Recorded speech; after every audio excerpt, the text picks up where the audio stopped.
Welcome everyone, join us today as we honor the memory, life and legacy of Danny Kirwan, the gifted guitarist and singer whose haunting tone helped shape the early sound of Fleetwood Mac. So let's dive in. Daniel David Langren, born the 13th of May 1950, in Brixton, London, United Kingdom. Born to mother Phyllis Rose, Danny's early years were marked by his parents' separation. When he was 8, his mother remarried Aloysius J. Kirwan, whose surname Danny would adopt. Raised in a musical household, he was surrounded by the sounds of jazz and swing, as his mother had been a singer, and artists like Eddie Lang, Joe Venuti, Django Reinhardt, and the Ink Spots were household staples. At 15, he picked up the guitar and quickly showed remarkable talent. His playing was shaped by a wide range of influences, including Hank Marvin of the Shadows, Django Reinhardt, Jimi Hendrix, and most notably, Eric Clapton's work with the Bluesbreakers. Danny's guitar talent was turning heads from a young age, and by 17 he had caught the attention of Fleetwood Mac while performing with his early band, Boiler House, in London. He encouraged the band's producer, Mike Vernon, to check out a rehearsal, held in a basement boiler room. Impressed by what he saw, Vernon passed word to Fleetwood Mac founder Peter Green. Green, intrigued by Danny's playing, invited Boiler House to open for Fleetwood Mac, giving him the chance to jam with Danny and form a musical connection. At the time, Fleetwood Mac was a four-piece, but Green had been seeking another guitarist to help lighten the load, particularly since Jeremy Spencer, the band's slide guitarist, rarely contributed to Green's compositions. Drummer Mick Fleetwood, who had previously played with John Mayall and the Bluesbreakers, recommended Danny for the role. Although there was some initial hesitation from Green, Spencer, and bassist John McVie, Fleetwood extended the invitation, and in August 1968, Danny officially joined the group. His addition turned Fleetwood Mac into a five-piece with a three-guitar lineup. He played his first show with them on August 14 at the Nag's Head Blue Horizon Club in Battersea, London. Just 10 days later, Danny joined Fleetwood Mac on stage at the Hyde Park Free Concert in London, sharing the lineup with acts like Family, 10 Years After, and Fairport Convention. Green recalled Danny as an imaginative young guitarist, deeply influenced by the sounds of 1920s big band music. Sensitive by nature, Danny often poured so much emotion into his playing that he would be visibly moved, sometimes even brought to tears during performances. Danny's first recorded work with Fleetwood Mac came in October 1968, when he added a second guitar part to Peter Green's instrumental, Albatross. Green had been developing the piece for some time, but Danny completed it by adding a counterpoint harmony that became central to the track. The band recorded and mixed the song over 2 days at CBS Studios in London, and they were all struck by how beautiful the finished version sounded. Released in November 1968 on the Blue Horizon label, Albatross reached number 1 on the UK singles chart by December and sold nearly 1 million copies. The B-side of the single featured Danny's first published composition, Jigsaw Puzzle Blues, an instrumental he adapted from a 1933 clarinet piece by Joe Venuti and Adrian Rollini. Having worked it out by ear from the original recording, Danny arranged it for guitar. Though intended as a duet with Green, the parts proved too complex for him, so Danny played all the guitar lines himself. In January 1969, Danny toured the US with Fleetwood Mac, including a stop in Chicago where they recorded with blues legends at Chess Studios. The session, arranged by producer Mike Vernon and Willie Dixon, featured Buddy Guy, Otis Spann, and others. The result was Blues Jam at Chess, released later that year. Two of Danny's tracks, Talk With You, and Like It This Way, were included, marking some of the last pure blues recordings by the band. Danny's talents took center stage on Fleetwood Mac's 1969 album Then Play On. Sharing songwriting and vocals with Peter Green, he contributed 7 of the 14 tracks, showcasing his range, from blues to more melodic, introspective pieces. His playing and compositions helped steer the band away from traditional blues toward a more diverse rock sound. Despite their strong musical chemistry, Danny and Green often clashed personally. Danny's intense focus and perfectionism, often arriving early to rehearsals and holding high standards, sometimes led to friction. As Fleetwood Mac's popularity grew, tensions surfaced, with some suggesting Danny became more confident and competitive following the success of Albatross and Man of the World. While Danny may have sought Green's approval, Green seemed to want him to grow independently. In the end, it was Green who left the band in May 1970, citing exhaustion and growing differences, both musically and personally. After Peter Green left in May 1970, the band briefly considered breaking up. Danny and Jeremy Spencer were now fronting the group, and morale was low.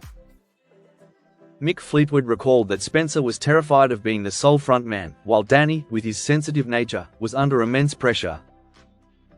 There was even a moment when everyone wanted to quit, but Fleetwood managed to talk each member back into staying. The band continued as a four-piece and, following the recording of Kiln House, keyboardist Christine McVie joined as a fifth member. Her presence allowed Danny to explore more melodic rock styles. Danny and Spencer shared guitar and vocal duties on Kiln House, building on their creative partnership from Spencer's solo sessions the year before. Danny contributed several tracks to the album, including Station Man, co-written with Spencer and John McVie, which remained a live favorite even into the Buckingham Nicks era. Other songs Danny wrote around this time, later included in the Madison Blues box set, included Down at the Crown, a nod to a local pub near the band's communal home Bennefold, in Hampshire. Danny's single, Dragonfly, a favorite of Mick Fleetwood's, recorded late in 1970, used lyrics adapted from a W. H. Davies poem. The B-side, The Purple Dancer, co-written with Fleetwood and John McVie, featured Danny and Spencer on lead vocals. Other Kiln House tracks included Jewel-Eyed Judy, a tribute to a San Francisco friend, Tell Me All the Things You Do, and the instrumental, Earl Grey, which Danny had begun during Peter Green's tenure. He also added backing vocals on Spencer's retro opener, This Is the Rock. On a US tour in early 1971, Jeremy Spencer abruptly left Fleetwood Mac to join the Children of God. With 6 weeks of shows still to play and financial trouble looming, Peter Green was asked to temporarily rejoin. He agreed, requesting the set list's focus on improvisation and jamming. American guitarist Bob Welch soon replaced Spencer. He brought a background in R&B rather than blues, adding a fresh dynamic. As the tour progressed, Danny began to feel sidelined. Green's strong presence on stage seemed to overshadow him, leading to tension. The final show took place in New York on the 27th of March 1971. It featured an epic, 4-hour version of Black Magic Woman, where Danny, Green, and the band delivered a powerhouse performance. Despite their differences, Danny's precise and emotionally charged guitar style stood out. However, Danny's relationship with Welch grew strained. While Welch admired his playing, he found him intense and difficult.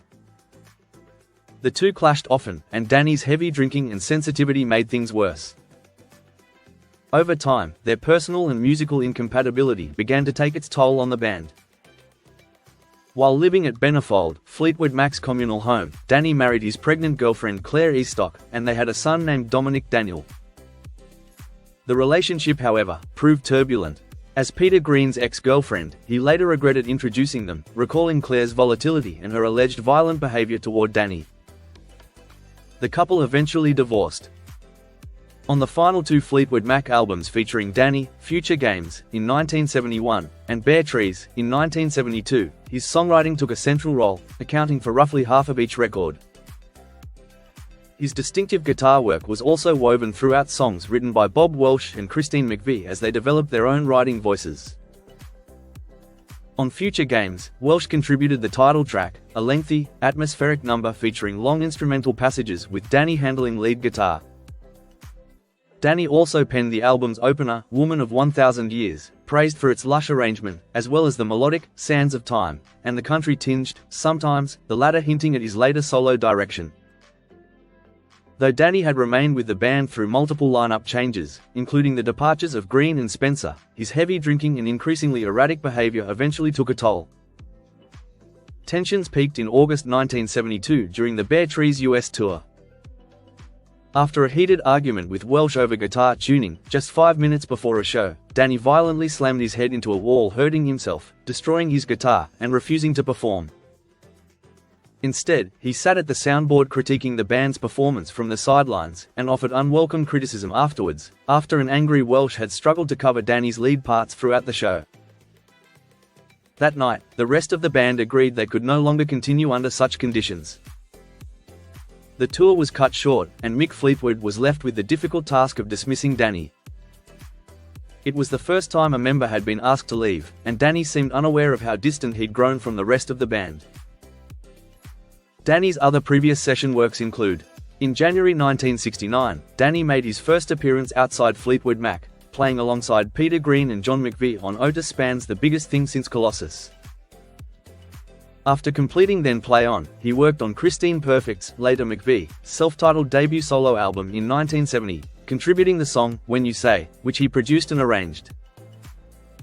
Danny also played rhythm guitar and sang backing vocals on Jeremy Spencer, the first solo album by a current Fleetwood Mac member, released in January 1970. Spencer later said one of the most enjoyable parts of the project was working with Danny, as it revealed a side of him he hadn't seen before. In 1969, Danny contributed to the self-titled debut album by blues band Tramp, recording the instrumental Hard Work with Mick Fleetwood on drums. Tramp's bassist Bob Brunning, Fleetwood Mac's original bass player, remembered Danny as friendly, generous, and a soulful talent, once even giving Brunning a vintage Marshall amp when his was stolen. Between 1975 and 1979, under the guidance of former Fleetwood Mac manager Clifford Davis, Danny recorded 3 solo albums for DJM Records. These records revealed a softer, more melodic side of his songwriting, in contrast to the blues-driven guitar work that had defined his time with Fleetwood Mac. His debut, Second Chapter, in 1975, reflected a range of influences and drew comparisons to Paul McCartney's later Beatles-era style, a similarity noted by Rolling Stone in its review. The follow-up, Midnight in San Juan, in 1976, moved away from the McCartney-style arrangements and featured a reggae-tinged cover of the Beatles' Let It Be, released as a single in the US. The album leaned into simpler arrangements with a more stripped-back sound, while the lyrical themes grew darker, focusing increasingly on loneliness and isolation. Danny's final solo effort, Hello There Big Boy, in 1979, included guitar work from Bob Weston, his eventual replacement in Fleetwood Mac, on 2 tracks, Getting the Feeling, and You. Weston later described the sessions as difficult, recalling that Danny had become withdrawn, spending most of the recording process isolated behind studio baffle boards. None of the albums achieved commercial success, a situation likely compounded by Danny's aversion to live performance. Apart from a few brief stints with Tramp and a single show with Hungry Fighter in 1974, he never toured or promoted his solo material. With no live exposure and only a handful of low-impact singles, none of which were released in mainland Europe, where Peter Green had found late career success, his solo work remained largely overlooked. After the release of his final album in 1979, Danny quietly stepped away from the music industry altogether. Unfortunately, during the 1980s and 1990s, Danny experienced periods of homelessness in London. Struggling with ongoing mental health challenges and alcohol dependency, his situation worsened over time. Eventually, he moved into a care facility where he could receive the support and supervision he needed. Sadly, on the 8th of June 2018, Danny Kirwan died in London, aged 68. An obituary in the New York Times quoted his former wife as saying that he had died in his sleep after contracting pneumonia earlier in the year. And there you have it. Though Danny is no longer with us, his music still speaks where words fall short. His soul lives on in every note, a quiet legacy that will continue to touch hearts forevermore. Thank you for watching. Don't forget to like and subscribe for more videos just like this. Take care and bye for now.